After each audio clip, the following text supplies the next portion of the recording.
Uma boa noite, meus queridos amigos, meus queridos irmãos.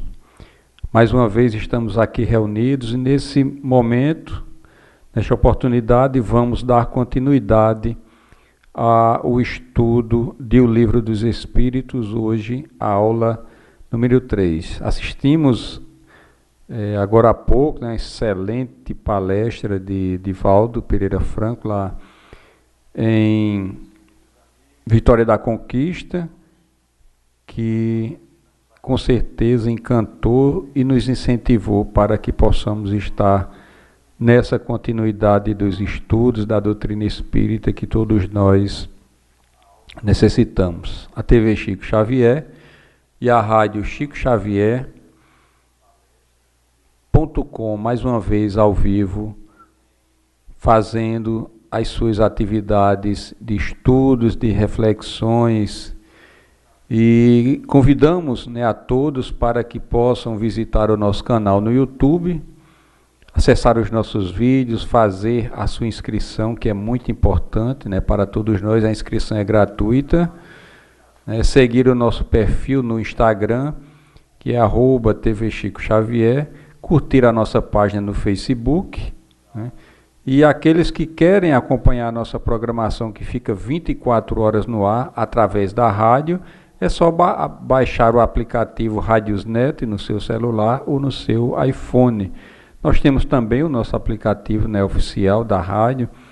Nós divulgamos sempre esse aplicativo do Radiosnet porque ele é mais versátil e pode também, aqueles que têm o iPhone, poder também baixar esse aplicativo e assim ficar 24 horas no ar na nossa rádio. Uma boa noite ao Anderson, a Mone, a Zilma, a Dona Luísa Medeiros, a Ana Lúcia, a Dona Luzia Marques, muita paz, muita luz, a Juliana,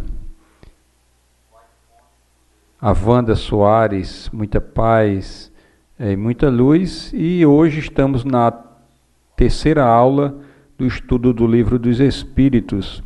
Estamos estudando ele desde o seu início, desde a sua introdução, porque comumente nós pulamos nessa parte da introdução e já vamos direto às perguntas.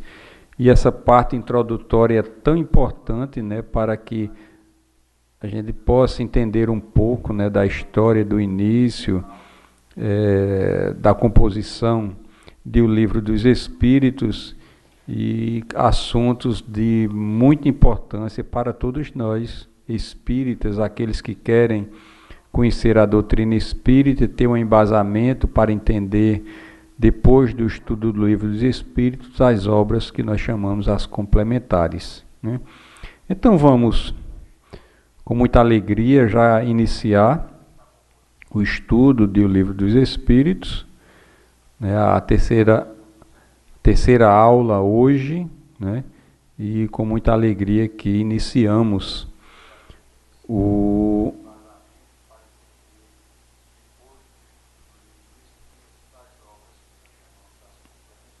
estudo do Livro dos Espíritos. Como nós sabemos, esse ano o Livro dos Espíritos completou 161 anos da sua primeira publicação.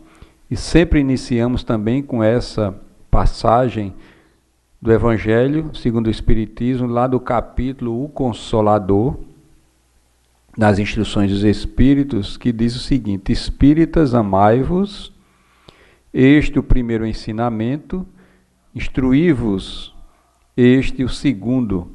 No cristianismo encontra-se todas as verdades. São de origem humana os erros que nele se enraizam. Eis que do além-túmulo, que julgáveis o nada, vozes vos clamam: irmãos, nada perece. Jesus Cristo é o vencedor do mal, sede vencedores da impiedade. Mensagem do Espírito de Verdade, e hoje nós adentramos no tomo 3, estudamos o 1 e o 2, e lembramos que nos dois primeiros aulas que vocês podem rever lá no nosso canal no YouTube, Kardec justamente relata e fala justamente dessa nova, né,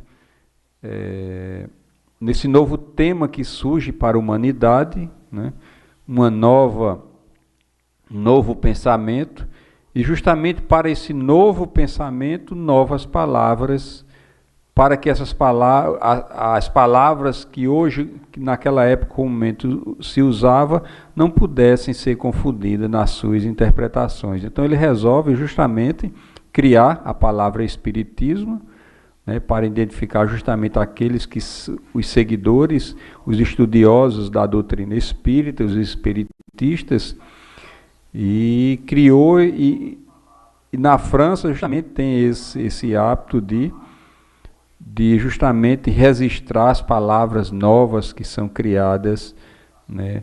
E a partir justamente dessa criação a palavra espiritismo, que foi um cuidado também que ele teve para que essa determinação de espírita fosse apenas determinado para aqueles que estudam a doutrina espírita, para aqueles que resolvem seguir a doutrina espírita, porque hoje nós vemos ainda na sociedade pessoas que usam indevidamente a palavra espiritismo, mas que ela só foi criada justamente em 1857, né, justamente com a publicação do Livro dos Espíritos, e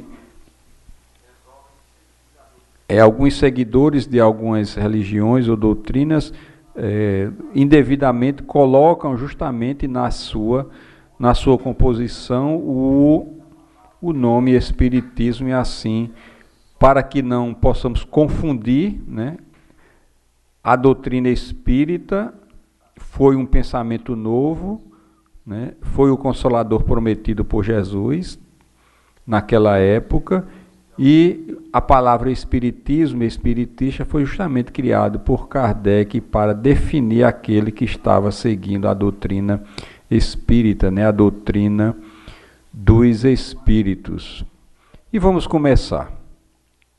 A doutrina espírita, como toda novidade, tem seus adeptos e contraditores, né? Na história desde 1857 para cá, a história nos conta justamente e relata justamente aqueles que se afinam com a ideia dos espíritos, dos seus postulados, e aqueles que são os contraditores, né?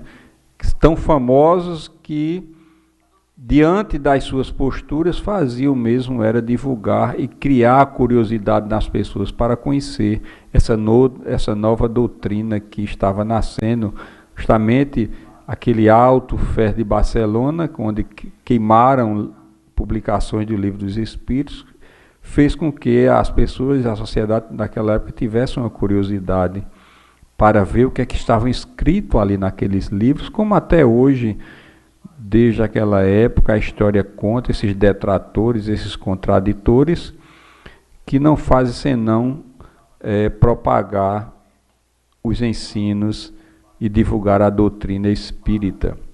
Então vamos tentar responder algumas, segue Kardec, das objeções destes últimos,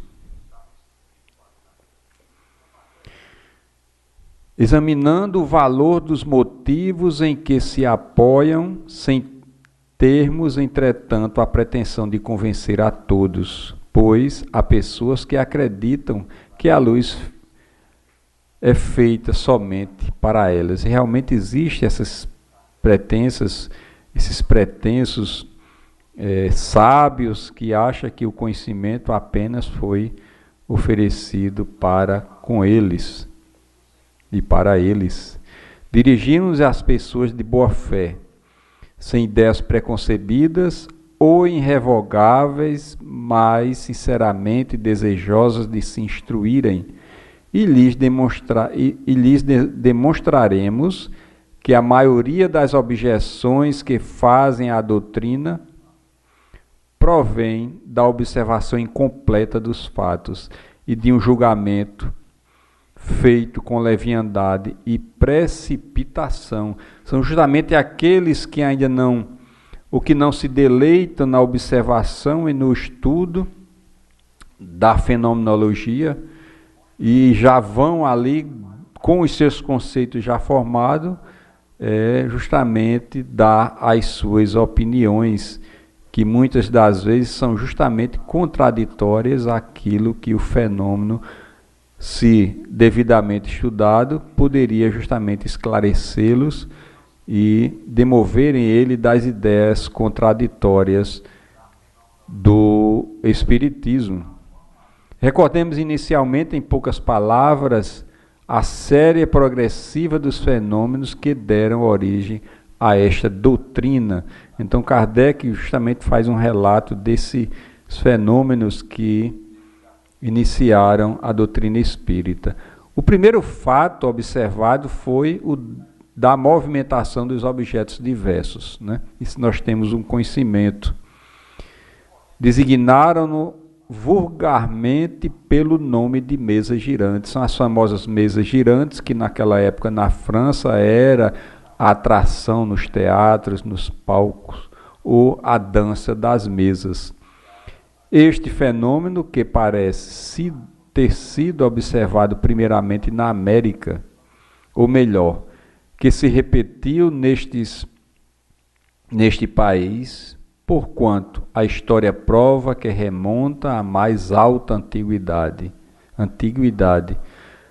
produziu-se acompanhado de circunstâncias estranhas, tais como ruídos insólidos, pancadas, sem nenhuma causa conhecida. Então esses foram os fenômenos iniciais que chamaram a atenção, justamente dos estudiosos da época, dos curiosos que se reuniam, né, em palcos, em plateias, para demonstrarem e verem justamente este fenômeno. De início era a curiosidade, era a atração, era a atratividade, né, do momento. Dali propagou-se rapidamente pela Europa e por outras partes do mundo. A princípio provocou muita incredulidade, mas em breve a multiplicidade das experiências não mais permitiu que se duvidasse da sua realidade. Porque era uma novidade naquela época, justamente as mesas se movimentando ali sozinhas, levitando, né, rodando, né, ali para as plateias, às vezes, e realmente criava justamente a dúvida, a incredulidade, por conta também dos famosos charlatães que poderiam, né, provocar ou iludir, né, as pessoas com as suas habilidades. Se tal fenômeno se tivesse limitado ao movimento dos objetos materiais, poderia explicar-se por uma causa puramente física, né? Estamos longe de conhecer todos os agentes ocultos da natureza, ou todas as propriedades dos que conhecemos. A eletricidade, aliás, multiplica diariamente os recursos que proporciona ao homem e parece destinada a iluminar a ciência com uma nova luz. Aqueles fenômenos que ali estavam acontecendo justamente poderia ter alguém com um conhecimento maior, mais eficaz, poderia justamente explicar aqueles fenômenos através dos fenômenos da eletricidade e com outros recursos que pudesse fugir justamente da realidade daquilo que estava provocando toda aquela fenomenologia.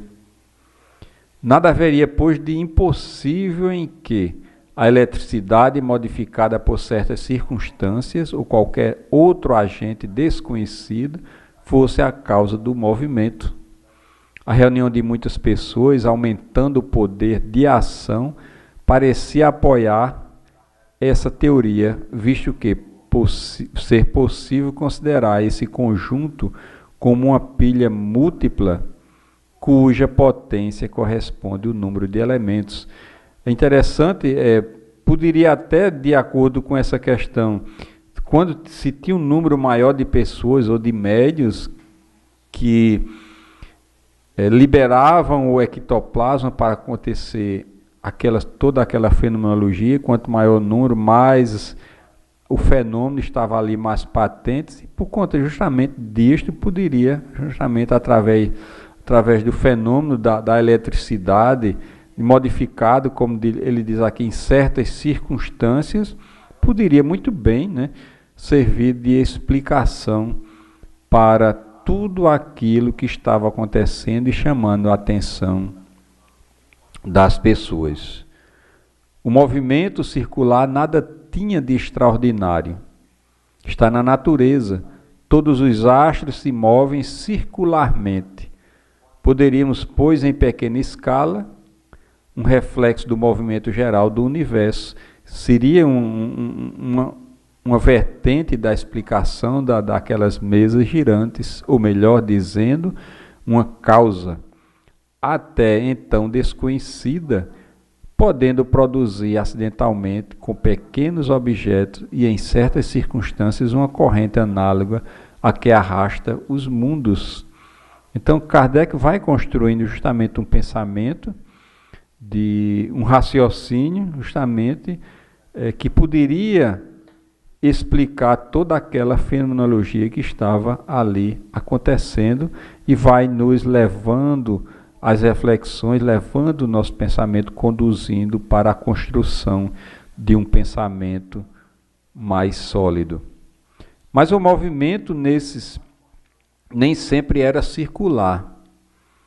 Muitas vezes era brusco, desordenado, o objeto violentamente sacudido, derrubado, levado numa direção qualquer e contrariamente a todas as leis das estatísticas. Então aquele conceito que ele coloca anteriormente de que aquele movimento dos astros, uma força ali movimentava, né, de forma circular e coordenada. Aí com essa situação em que os movimentos da mesa acontecia, já derrubava toda essa construção, toda essa teoria, porque em algum momento essa mesa era bruscamente jogada para um lado e para o outro, né, saindo daquela forma circular que ela girava comumente. Nada havia ainda nesses fatos que não pudesse ser explicado pelo poder de um agente físico invisível.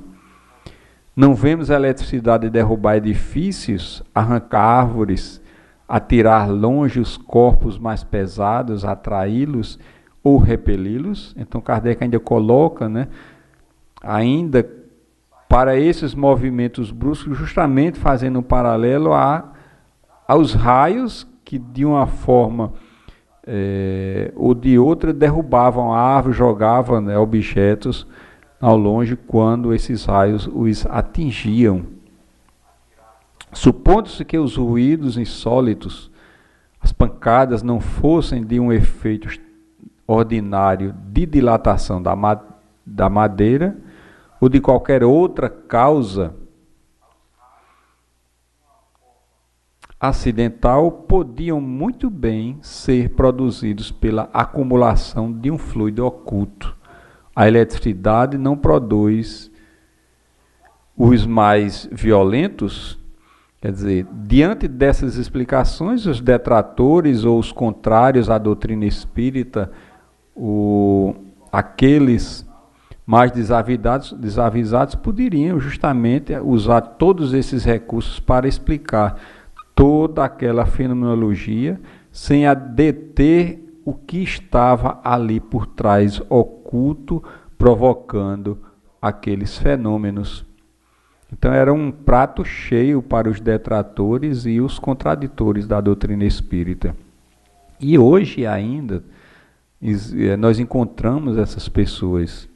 Até aí, como se vê, tudo pode caber no domínio dos fatos puramente físicos e fisiológicos, mesmo sem sair desse círculo de ideias. Havia ali matéria para estudos sérios e dignos de prender a atenção dos sábios.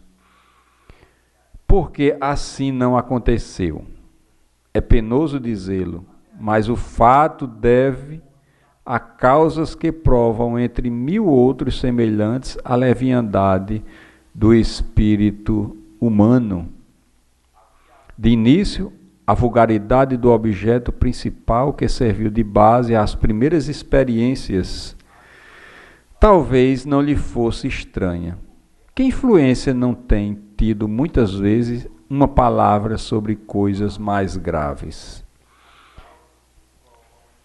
Sem considerar que o movimento podia ser transmitido a um objeto qualquer, a ideia das mesas prevaleceu, talvez por ser o objeto mais cômodo e porque todos se sentam mais naturalmente em volta de uma mesa do que qualquer outro, né? Realmente a mesa era muito mais cômoda porque ali as pessoas se reuniam, os médiuns se reuniam em torno daquela mesa, né?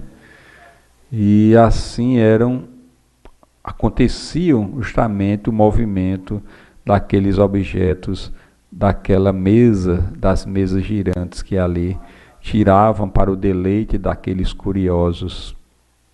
Ora, os homens superiores são às vezes tão pueris que não há impossível a certos espíritos de escola se julgarem diminuídos, caso se ocuparem com o que se convencionará chamar a dança das mesas.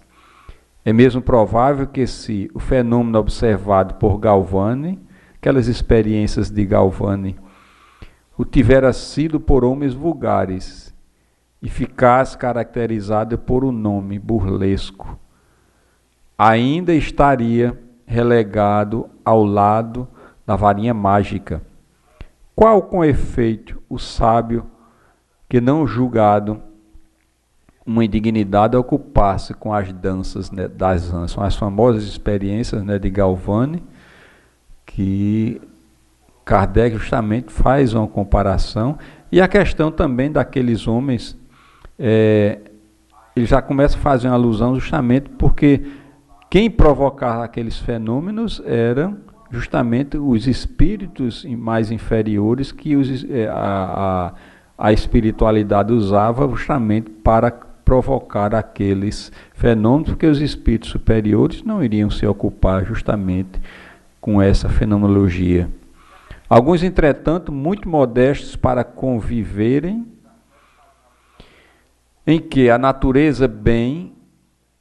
convirem que a natureza bem poderia não lhes ter dito a última palavra. Quiseram ver para a tranquilidade de suas consciências, mas aconteceu que o fenômeno nem sempre lhes correspondeu à expectativa, e por não ter produzido constantemente a vontade deles, já começamos a observar algo bem interessante aqui, e segundo a sua maneira de experimentação, concluíram pela negativa. Acontece que o objeto de estudo que ali estava se apresentando não poderia ser conduzido por aqueles homens que queriam a seu bel prazer, e no momento exato em que eles começassem a querer fazer com que aquele fenômeno acontecesse, não acontecia.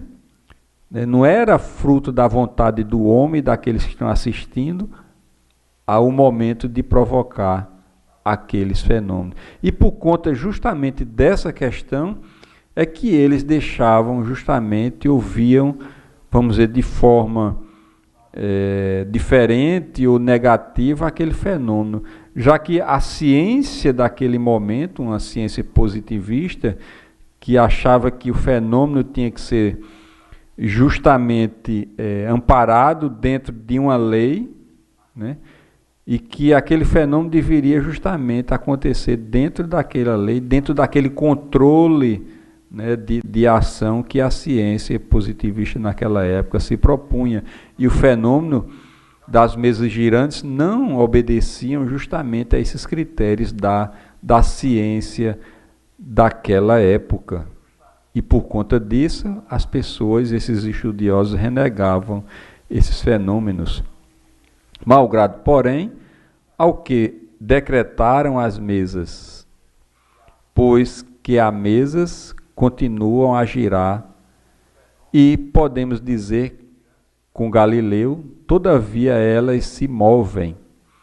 Acrescentaremos que os fatos se multiplicaram de tal modo que desfrutam hoje do direito de cidade, não mais se cogitando senão de lhes achar uma explicação racional. Não obstante aqueles pretensos estudiosos que não tinham controle do fenômeno e não tinha aquele fenômeno aplicado como objeto de estudo para o controle da ciência daquela época, os fenômenos assim aconteciam, né, à revelia destes que queriam, vamos dizer assim, prender numa redoma aqueles acontecimentos das mesas girantes, que assim a vontade não era deles, mas sim dos espíritos que o provocavam, e eles não tinham ascendência sobre aqueles espíritos. Pode-se deduzir alguma coisa contra a realidade do fenômeno, pelo fato de ele nem sempre se produzir de maneira idêntica, segundo a vontade e as exigências do observador, como falamos anteriormente. Os fenômenos da eletricidade e de química não estão subordinados a certas condições, não existe toda uma condição justamente para os fenômenos químicos de eletricidade acontecer, e devemos negá-los porque não se produzem fora dessas condições, né, determinadas pela ciência de maneira nenhuma. De uma forma ou de outra, os fenômenos, os acontecimentos químicos e da eletricidade vão acontecer em detrimento dos controles que os homens de ciência queiram impor para esses fenômenos. Que há, pois, de surpreendente em que o fenômeno do movimento dos objetos pelo fluido humano também tenham suas condições e deixe de se produzir quando o observador, colocando-se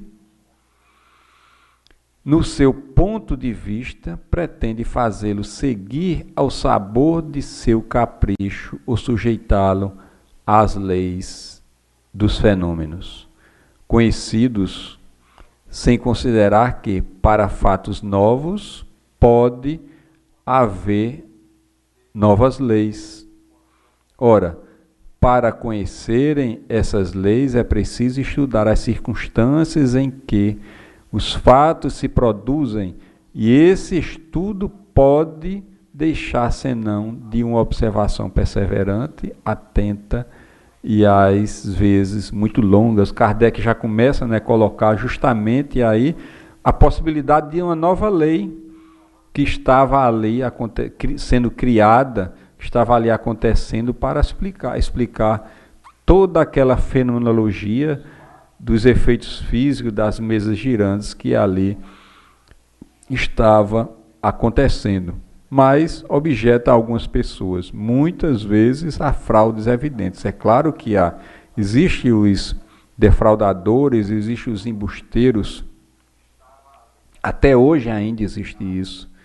Perguntar-lhes-emos, em primeiro lugar, se estão bem certas de que haja fraude, e se não, tomaram por fraude efeitos que não podiam explicar, mais ou menos como o camponês que tomava por um sábio professor de física a fazer experiências por hábil escamoteador, supondo mesmo que isso tenha ocorrido algumas vezes, que seria razão para negar-se de fato. É justamente quando ele coloca aí a questão, aqueles que não, os estudiosos, que não, os detratores, que não tinham o controle, né, daquele fenômeno, poderia muito bem abandonar, né, aqueles fenômenos, os efeitos, né, por não ter uma explicação plausível para aquilo, pelo fato dele não poder ter um controle, né, daquele objeto de estudo que estava ali surgindo, porque uma nova ciência a partir desses fenômenos estavam surgindo, né? E Kardec já observava justamente que existia algo além daqueles fenômenos, por trás daqueles fenômenos das mesas girantes. Dever-se-ia negar a física porque há prestidigitadores que se enfeitam com o título de físicos. É necessário, ao demais, levar em conta o caráter das pessoas e o interesse que possam ter em iludir. É justamente a capacidade do indivíduo, a seriedade e a ética, né, que vai justamente determinar em algumas situações se acreditamos ou não naquilo que estamos observando e que estes estão ali tentando nos convencer. Seria então simples gracejo? Pode-se muito bem se divertir por algum tempo, mas um gracejo prolongado indefinidamente seria tão fastidioso que um mistificador, como para o mistificador como para o mistificado. Você pode criar uma mentira e fazê-la perpetuar sobre um determinado tempo.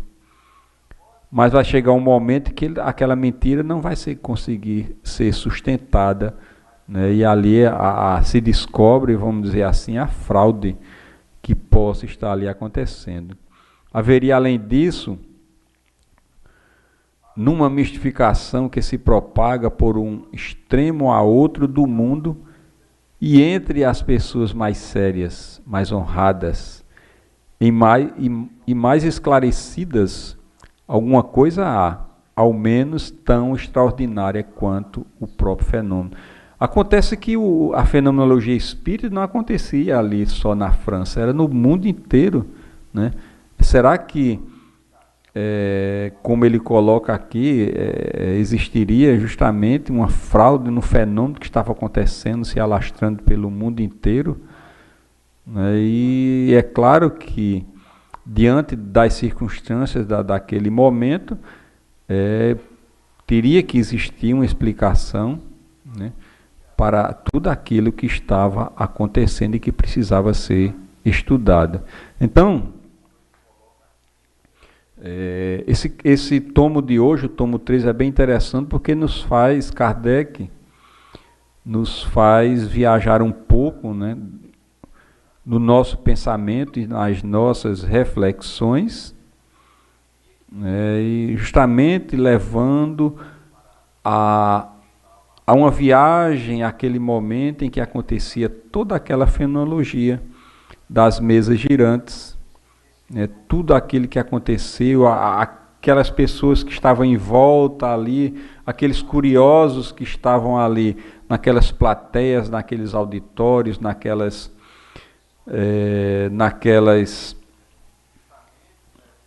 teatros para ver a fenomenologia, né?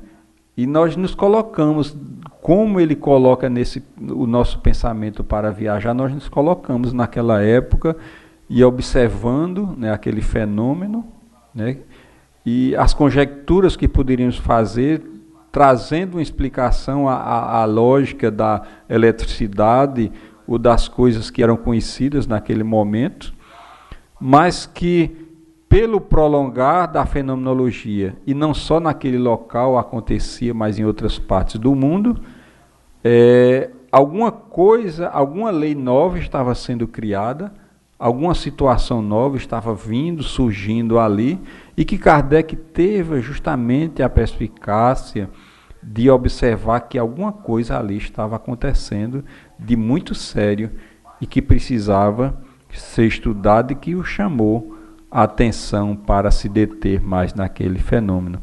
Então, mas isso serão os capítulos posteriores, e é com muita alegria que nós estamos fazendo esse programa, nós estamos aqui juntos, espero que vocês estejam gostando, sugestões nós pedimos, né? Nós resolvemos fazer esse estudo desde a sua introdução, para que possamos justamente ver, sentir o pensamento de Kardec na construção da doutrina espírita, que é muito importante para nós, a gente ter esse conhecimento e assim construirmos um conhecimento sólido para quando chegar algum detrator, alguém que venha nos chamar de embusteiros, termos uma consistência de conhecimento para não convencer. O espírita nunca deve se deter a convencer ninguém, principalmente aqueles que não querem conhecer a verdade. Mas ter argumentos, né, até determinado ponto, né, e assim poder propagar a doutrina espírita àqueles que querem justamente serem convencidos, que querem conhecer a nossa doutrina, querem conhecer essa nova ciência que vai sendo criada, né? Essa nova filosofia que surge dentro de uma postura moral, né? Uma postura ética, e que nos conduziu e conduziu a nossa vida desde aquele primeiro momento em que, em 1857, foi lançado o Livro dos Espíritos. Agradecemos a presença de todos. Uma boa noite, muita paz, muita luz, que Jesus possa sempre nos abençoar e nos conduzir para que possamos estar sempre motivados para o trabalho no bem. Muita paz.